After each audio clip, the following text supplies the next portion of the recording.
Right, well, it's the last session.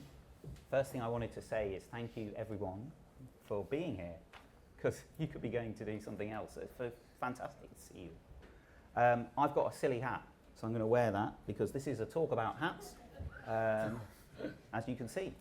So what do we mean by hat? Most of the people in this room have worn many hats in their career. You've done lots of different jobs. A hat is a role or a persona. It's something that you have to adopt in order to deal with a particular situation or context that you're in. And it's something that you need to do to match the situation that you face at that time at work, or maybe even outside of work. A hat can be worn at any time. And you use it to make decisions, communicate, and allocate attention. And I think the way I think about hat is that there are three kind of types of hat, if you like, categories of hat. Well, there are many hats, but three in particular. One is role. So you might be an IC or a manager in finance or working in partnerships with external vendors.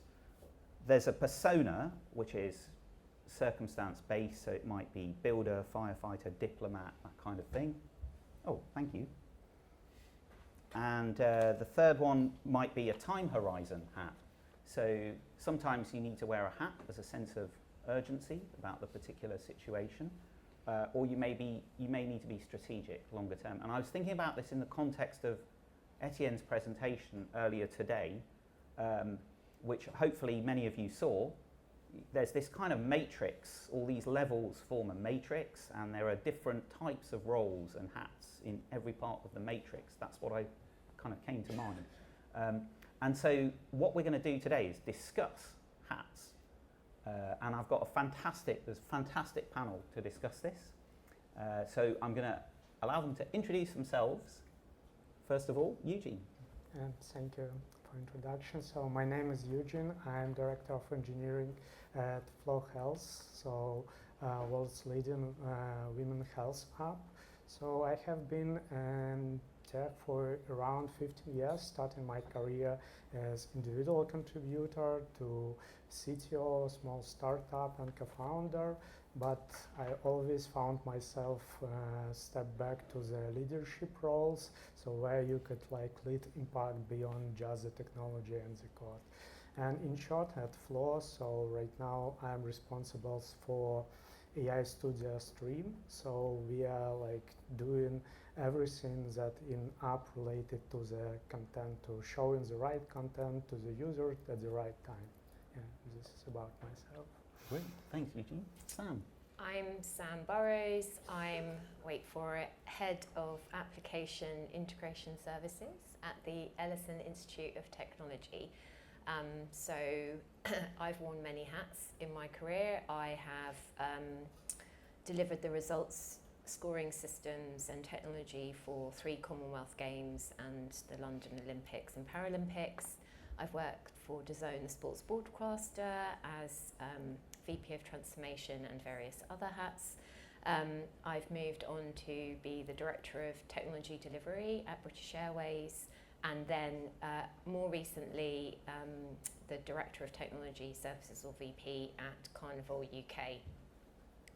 So I'm now at the Ellison, where we are trying to solve some of society's biggest problems by building large AI model on Oracle Cloud Infrastructure, and how do we fast track research and science to do things like look at sustainable agriculture, clean energy, medical, predict the next pathogen and pandemic, build nanopore technology. So I mean, it's a rapid scaling enterprise future sponsored by Uncle Larry.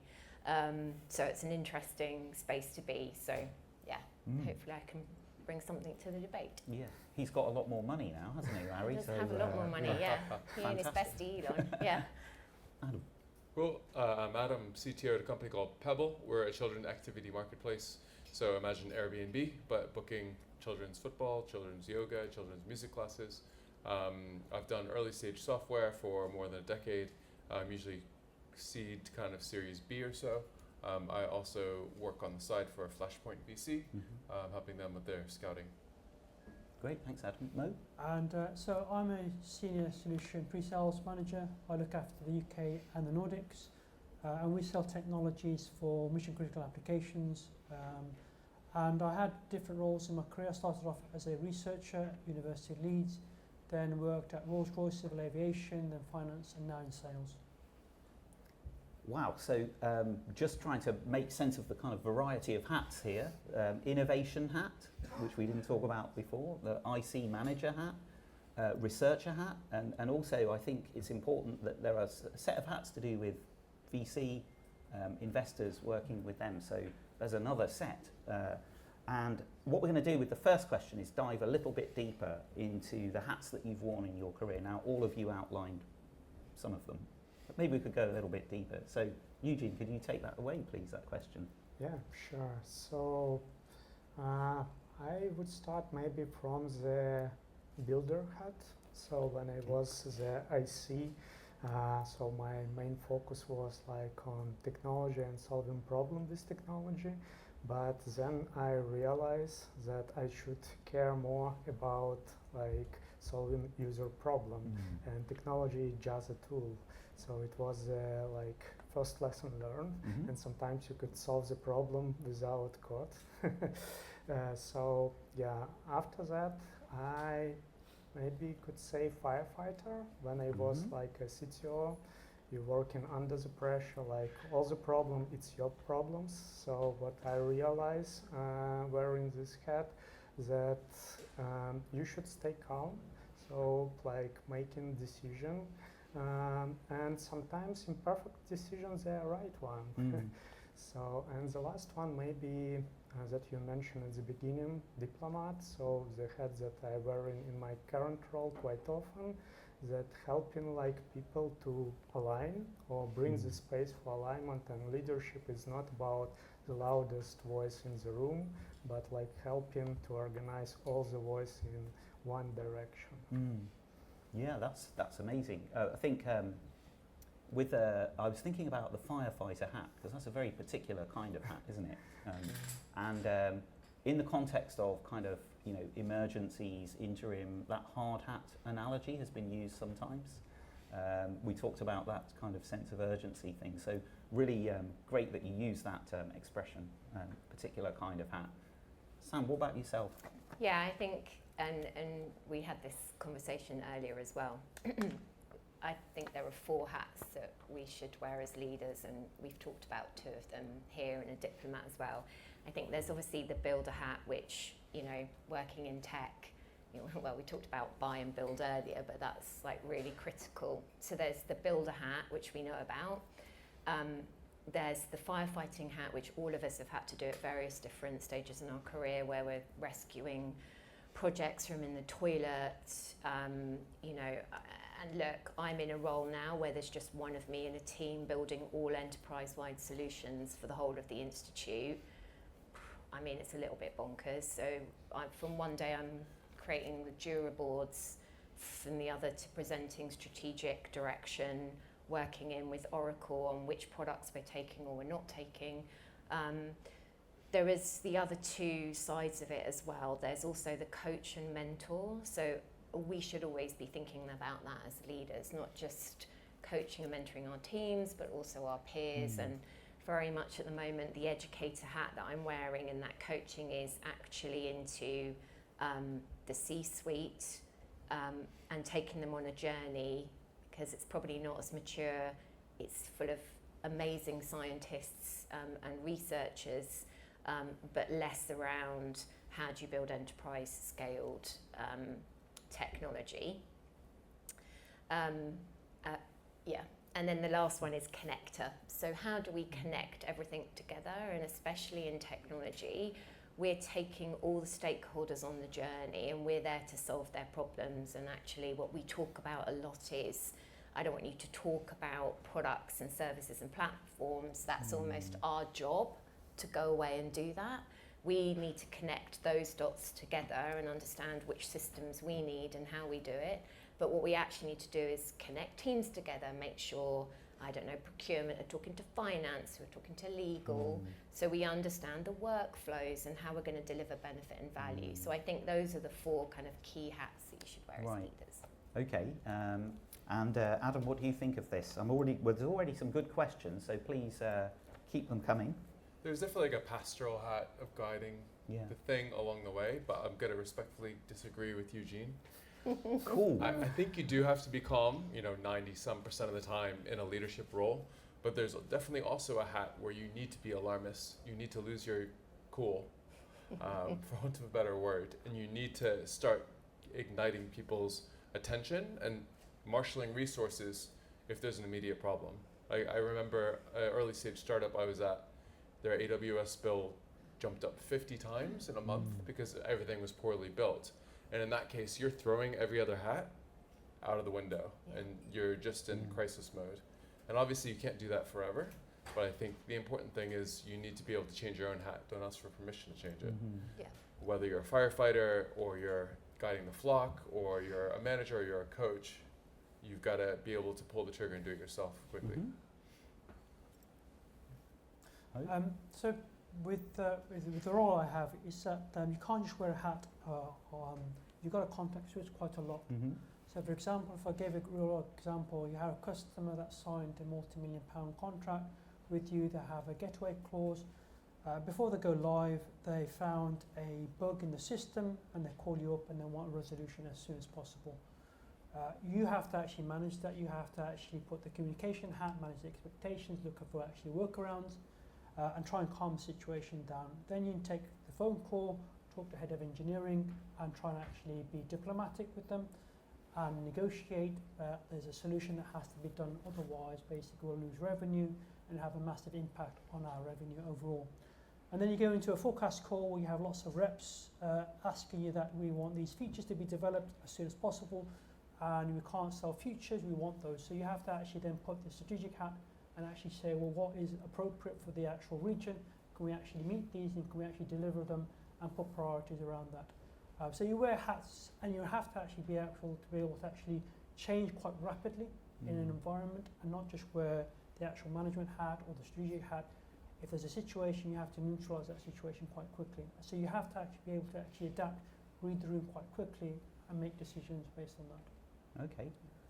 So I'm actually going to deviate a little bit and take a question in because there's a really great question from Sophie.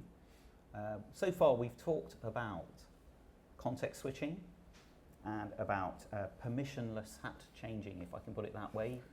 But it's been very much from the perspective of us as leaders. And I think Sophie's asked a really great question. When do you decide to put a different hat on yourself versus finding someone else to wear your hat or to wear a hat? I think that's a great question. So do any of the panel want to answer that question of like putting a hat on someone else?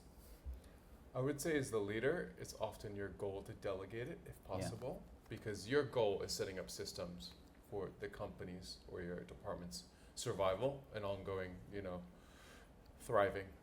If you're micromanaging everything, it's not going to hold up, unfortunately.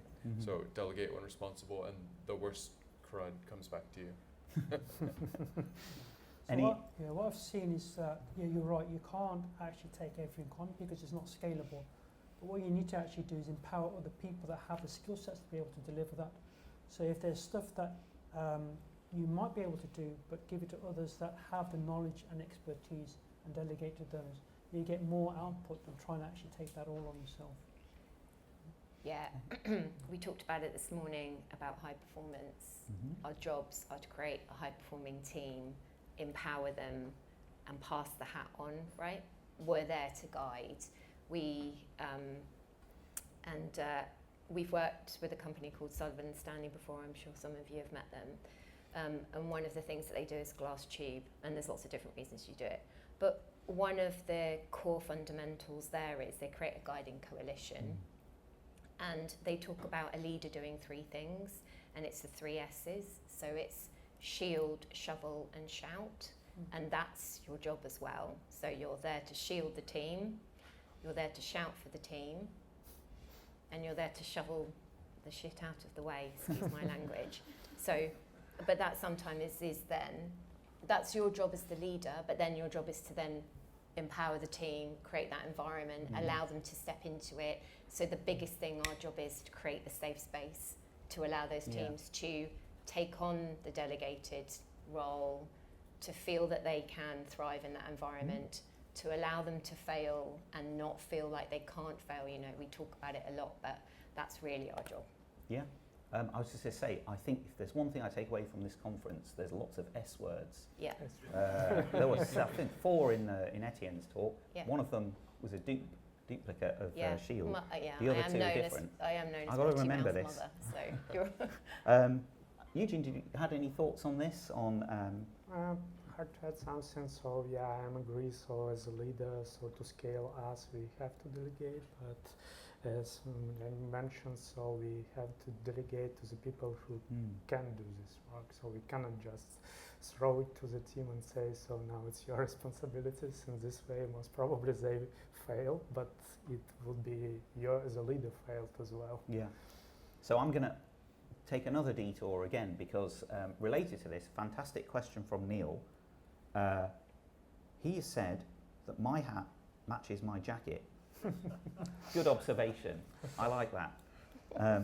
But sometimes there is a tension between your hat and your jacket or your persona. Maybe they don't match. So as leaders, sometimes maybe we have to wear a hat that we don't want to wear. How do we feel about that? How do we address that? Any thoughts on that question? The difference or the conflict between your personality, your persona in a struggle and the hat that you're wearing. It can even be different areas of the company, right? Because I have one hat on talking to my board, one hat on talking to engineers. And I don't think there's anything wrong with that. You're going to talk at a different technical level with the engineers. If you talk with them the same way, you're doing 2 things wrong. I think it's dependent on the situation, right? And how you achieve whatever goal you're trying to accomplish for the organization. Like, you have to be looking for high leverage opportunities. Yeah. And don't be shy of changing hats to see them through. But what about this kind of, you know, if you feel uncomfortable in the hat, it's not your kind of hat. Wear it longer until it breaks in. I like that. It's a good answer. Really, if you have a growth mindset, if you're Yeah. delegating tough things to people underneath you, you have to believe in that growth mindset for yourself as well. That your abilities to wear different hats are not limited. Yeah. And that with practice and time, you can wear different hats. Yeah, so you have to just basically deal with it and feel comfortable wearing any kind of hat. Okay. Yeah. Go on, Eugene, go. Thanks. So yeah, it was exactly my thought about like the different type of mindset. So if you do have a growth mindset, so for sure you could like have to wear this uncomfortable hat, but like what is the attitude? So what you are learning from that experience? Cool. Okay. Well, that was great. Please keep the questions coming in. I'm going to go back onto the straight path and ask the second question, which is one related to emotional intelligence. And Mo, I'm going to start with you. When is the right time to show your emotional intelligence as a leader? So as a human, you have to actually show sympathy and empathy, but there's a balance because too much of it, you're unable to actually make decisive decisions and people take advantage of that. Too little, then you're seen to be too cold and too distant from the actual team and individuals. So you have to actually make that balance and how to actually handle the situation. But what I've seen is to be able to actually have a team that would work and trust you, you have to show the balance between empathy and sympathy and be able to make decisions quite rapidly. Adam? Yeah, I think it's a balance. I think Radical Candor does a good job kind of showing that you can't be too fawning or you're not going to give positive feedback to people to improve. However, if you're just cruel, that doesn't serve anyone either. I think all of your human-based decisions have to be kind of underlined by your emotional intelligence, let's say. But not the computers. Treat the computers like metal, kick them. Well, because I was going to intervene here and say there was another, Neil is on fire today. He's asked another question. When would you be willing to put a hat on an AI agent? And I thought I might ask you that because because you were talking about putting a hat on a computer. Customer service. Customer service, okay. Yeah. Ask it to be very nice, and if they say they'll return, be even nicer. I like that. fair. Sam, going back to the emotional intelligence. Yeah, look, being the only female on this panel, I'm going to say we should always lead with emotional intelligence. And, you know, this isn't about male or female energies, but more around the feminine, masculine, and how you approach things. I think you have to be a rounded individual, and where you're not, you need to learn more. So coming back to the previous question, you know, if you've got a gap, you need to start leaning into that gap. And actually that's when you can delegate to one of your team members, because actually if someone's stronger in an area than you, then that's where you should lead with it. I think I was talking about this to the HR director, and I said, oh, maybe I should talk about male and female energy, and she was like, oh, you're going to like push the audience there, and some people will say, and I was like, well, okay, maybe it's more feminine. And what we talked about was maybe I should talk around if you do your Myers-Briggs or you do your colours, you know, there are 4 kind of key areas around that. And I very much lead with red and green. So I am, as a leader, good at direct, making decisions, but I actually lead with my green hat. So I'm what is known as forcefully engaged. And that is around, I will make decisions, but I will make decisions on behalf of the team and for the best of the team. And if you can put those 2 elements together in some of your technology, like leadership skills, then that'll help you. And all of that, and the emotional intelligence part there is, you should always think about the impact your decisions are making on the people on the ground and how it relates to them. So we talk about strategy and why that's really important. But when you're talking strategy to a team, you also have to say, and this is what it means for you. Because otherwise they're not going to buy into your strategy and they're not going to. So if you lean on that EQ side of it, what does it mean for the individual? You know, the same thing when you've got detractors in your team. Actually, rather than going, I don't want to talk to this person, get this person out of my team, I cannot have them like kicking us again on an NPS score, 9 times out of 10, if you actually sit down with them, they've probably got a nugget in there of why. Now, maybe it's because they're resilient to change and they're scared.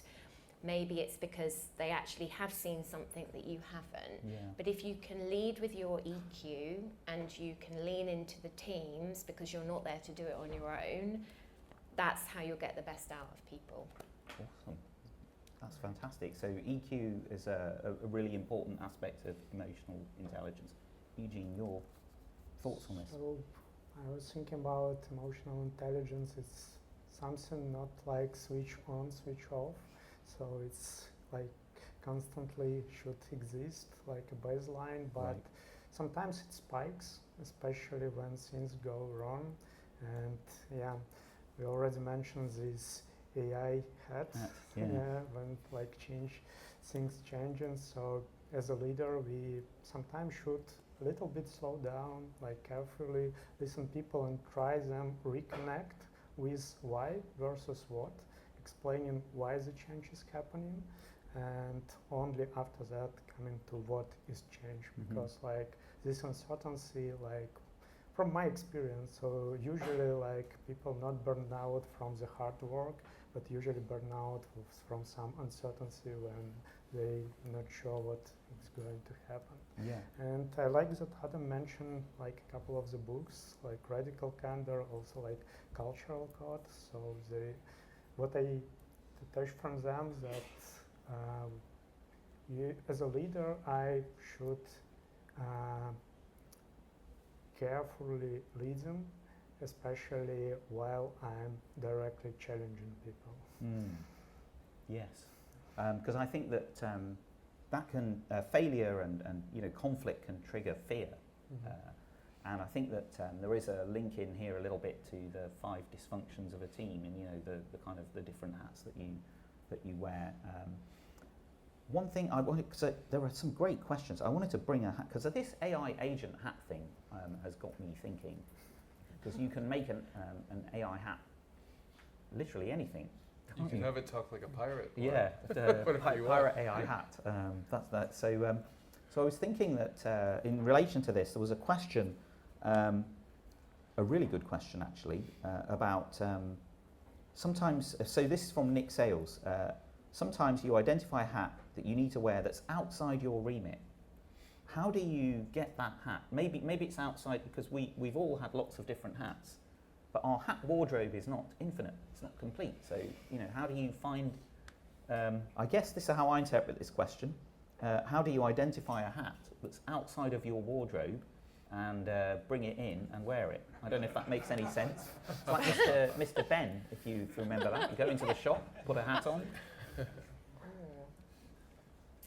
I think the number one thing I've had to do in the last 4 or 5 years, which I was not comfortable with, Yeah. and have to do more and more, is sales. Yes. And as I get more senior, you realize everyone's job is sales. Maybe internal sales, maybe external sales, maybe fundraising, but you're always selling something. And that was a hat that I had no experience with. That's a great answer, and also one of the S's in Etienne's 4 S's, right? So the sales hat. I think that was a good lesson actually for this whole 2 days. As tech leaders, wearing a sales hat is something that maybe we feel uncomfortable with, and we should encourage ourselves to do it more often. Yeah, so in that case, kind of worked with salespeople within the company, like got lessons from them, got feedback after things went well or didn't go well. Yeah. And then gradually did it more and more and more independently. Now I'm not a chief revenue officer, I'm CTO. Yeah. But there are times I'm one-on-one with a client and have to convince them that they should come with Pebble. Yeah. Anyone else on the panel want to So for address this example, I mean, for me it's quite difficult to actually talk to the support division because they're very, very about results, and it's either yes or no. Yeah. It's sometimes difficult to put them in front of customers, so but what I did is actually spend time with the actual developers, the support teams, how they think, how they operate, to be able to actually talk their lingo and make sure I can address, if I require something from them, I talk to them on their language and their understanding. Another thing is that in sales is culture is a massive factor. So we had one person trying to sell in Turkey, but he didn't understand the culture. The best thing to do is to actually understand their culture, go over there and live in that culture to be able to actually be successful. So the way I see things is that if you don't or not comfortable with a particular hat, or you want to learn something, is to actually be in that part of the process, understand that environment quite well, to be able to actually exceed. Yeah. Any thoughts from yourselves, Eugene? Maybe one last thought from my side. It's my motto always was related to this: pain as instruction. Yes. So growth happening when you feel pain, and added here reflection. So for me it's like a framework. It's starting not from S, unfortunately, but Okay. Yes, Sam, if you've had any thoughts on a hat that was outside of your wardrobe that you had to wear on occasion? Well, I'm jack of all, master of none. So, and I have a big, extensive wardrobe. And if you ask my husband, he'll say, "Have you had that 5 years?" And I'm like, "Yeah, it's still got the label in." So, less so, I think. Look, I've worn many hats in many different roles. From pyramid selling when I was 21, wasn't that comfortable with it, but cracked on with it, and I've been lucky enough to work in lots of different spaces and lots of different companies, so I have worn several different hats and learned on the way, so I don't think there's one that I haven't worn. Wow. One that I definitely would not go anywhere near is science and research. Meeting some of the guys at the Ellison Institute, these guys are insanely smart with Nobel Peace Prizes and OBEs and MBEs and everything else in between. So so that's not a space I would go and try and step into. And actually, I'm learning so much, and every day is a school day at the Ellison, because you hear about a different take on something that just wouldn't even think about, building nanopore technology. And the only other space right now is AI. I am not an AI expert. I obviously work at the Ellison. What I wouldn't try and do is fake that. I'm all for faking it until you make it, but there's a part of me that's like, these guys really know what they're talking about. So I would partner with them rather than trying to take that hat. Great. Yeah, I think that's an important point. You can try any hat on, but not all hats will fit as much as you want them to. Yeah. I'm not an avionics or a Yeah. health hardware engineer. I should not be making pacemakers, and it's Exactly. bad for me to try. But don't you think, like with AI, it feels to me like it's a magic hat, and you can pull a rabbit out of it. That's the kind of the sense sometimes. How that many people fingers will the rabbit have? have. Well, this is the thing. If you ask AI, 15. It will vary, won't Yeah. it? Each time. Depending Yeah. on So which look, one we're you're gonna. This is fantastic. We've had a really great set of answers so far, and now we're going to do a live poll. Ooh. So we've talked about hats that are outside of your wardrobe. We've talked about hats that are inside of your wardrobe and the many different types and varieties. Some of them are non-negotiable though. So the question for the live poll is, what is your non-negotiable hat as a tech leader? I'm going to ask you all now to vote. I think there are 4. I haven't seen it. I can't see it actually. Oh, they're here. Actually, I can see it. It's over there. There are 4 here, 4 options.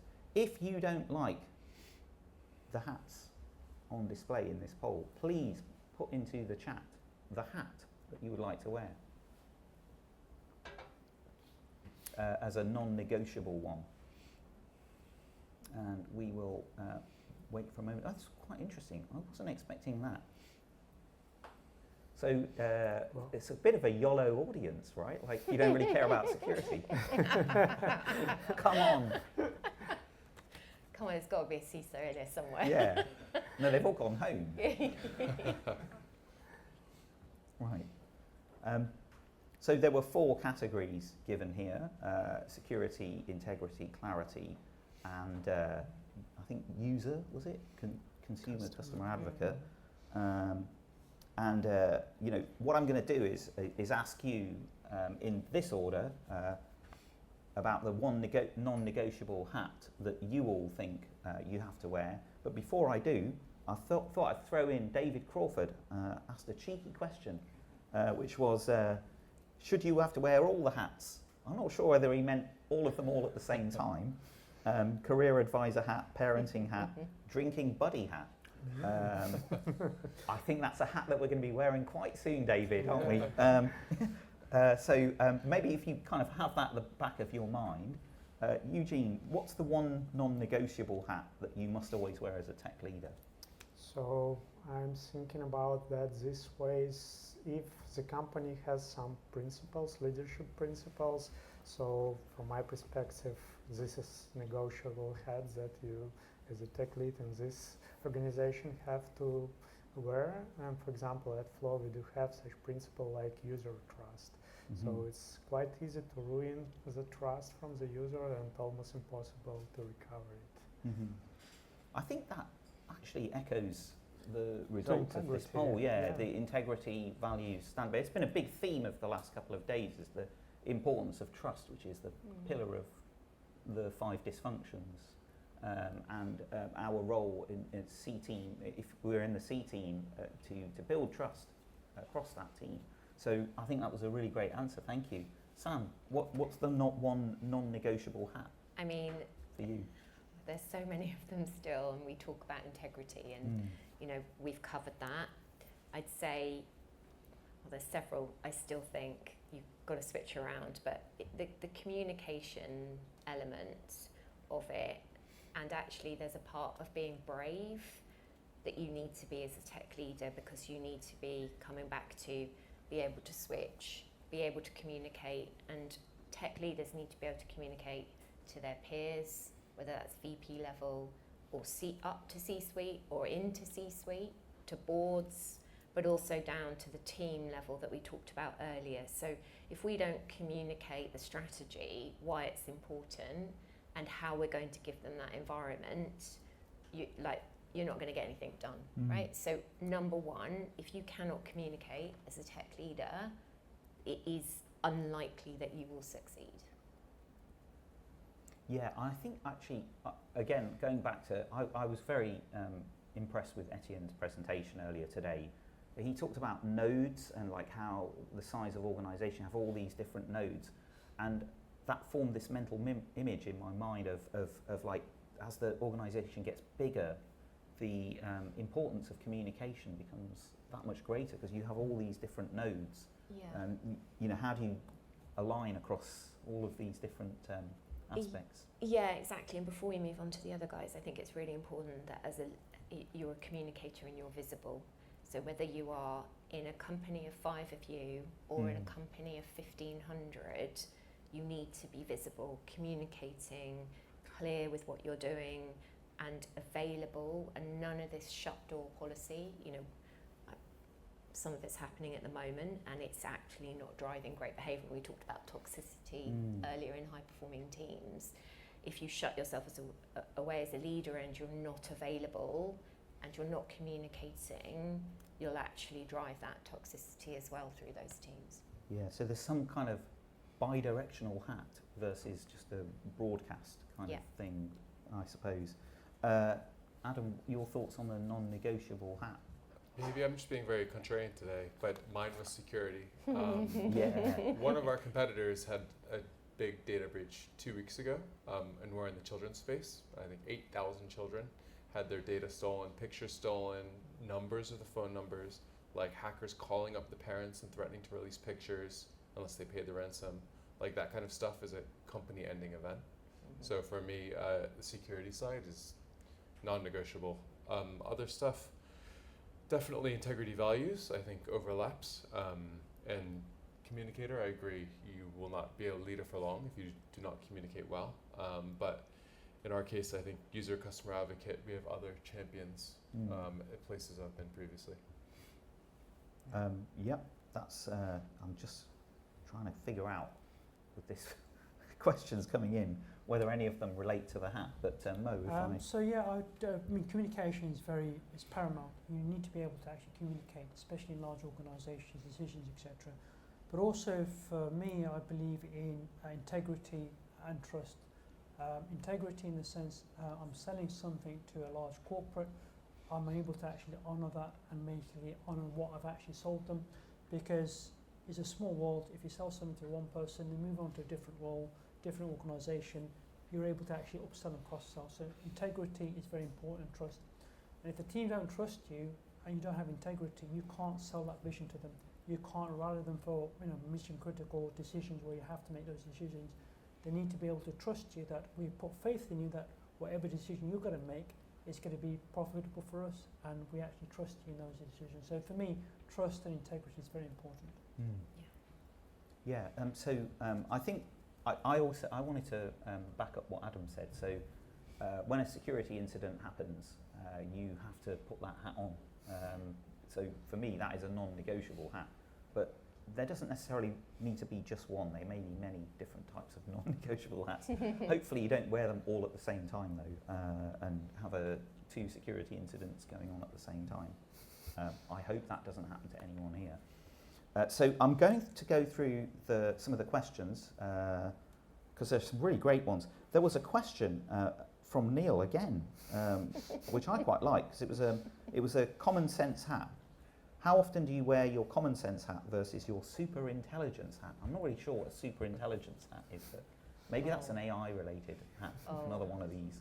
I have to wear my common sense hat all the time right now at the Ellison. Being surrounded by very smart, intelligent people does not always equate to common sense. And so I have to lean into that hat a lot. It doesn't necessarily mean I'm Mrs. Popular, which comes back to the bravery kind of stepping in there. You know, I've been brought in with the expertise of building and shift changing and transforming big enterprise and corporate. My job is to make sure there is that sensible grown up in the room in a different space of that common sense says, you know, if we do something now, in 2 years' time we're migrating off it, and the pain there is so big, guys, so can we just step back and think about it? And there are some things that even I'm having to let go of, which, you know, I'm like a dog with a bone sometimes. I'm like, I don't think that's a good idea. In fact, I even said to my boss the other day, I'm just going to put it out there. I'm going to say the words I told you so that when this does fall apart and I have to go and pick it up later, I did say I told you so. Did you get it in writing? Yeah, I know. I did screenshot Slack, because now we've got a 30-day clear down policy. Because, you know, no AI at the Ellison, and this is another thing, no AI at the Ellison right now, unless it's part of our platform. So anything we take on, we have to turn off all AI.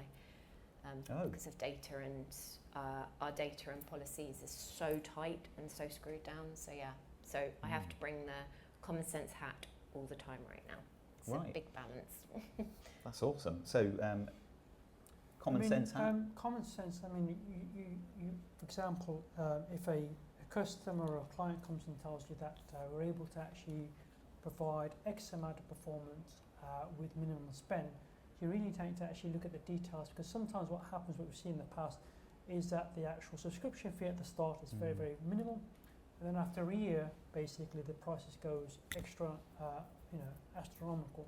So you have to actually use your common sense to actually look at the things. Is that long term, short term? Is it beneficial for us? Is it not? Do we enter this project, or do we just abandon it and start a completely new project? And you always have to actually balance that when it comes to these situations. Yeah.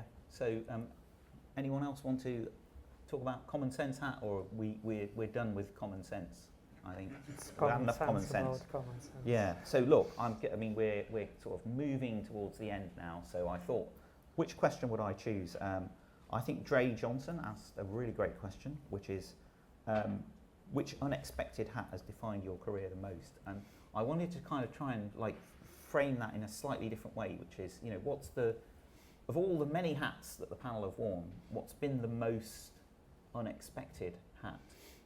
It's a very difficult question on which to end, I suppose. But so I think that for me, the security one was one that before I was exposed to security as a concern, as an IC, very often, someone else deals with that kind of thing. But being responsible for a security incident is quite a scary situation to be in. Often businesses have a different kind of pathway for security incidents relative to normal incidents. So I'm going to start by saying that was the most unexpected hat I never really thought I'd end up wearing, not when I started as a developer. How do we want to go about this? Eugene, your thoughts on the most unexpected hat that you've had to wear? If to choose just one, so maybe I would choose the common sense. Common sense, yeah, I like that. For sure, because sometimes an imperfect decision, but when you make a decision and applying the common sense to it, so it helps to lead to some resolutions and to result and impact there. That's great. That's a really brilliant answer, and a very honest one, if I may say so. Sam? I wouldn't say there's some. I would say expect the unexpected as a tech leader. Yeah. So you can't always plan for those things. I wouldn't say there's one thing in particular that stands out that's shaped or defined my career. I guess I've just put different hats on. Some felt more comfortable than others. Right. So there isn't which any is one. but I've led a very kind of varied path through and just allowed that to come to me and then make those decisions rather than something that I've had to step into that I haven't expected. Yeah. Adam, any most unexpected hat? I think I said before sales. Yeah. But a close second behind that has more recently been customer success. Yeah. I think for a lot of my career coming up as an IC, you're shielded. Engineering was in this little bubble and you don't have to deal with clients or their wishes or unrealistic demands. But then as you get more senior, their problems become your problems, especially if they have a big spend.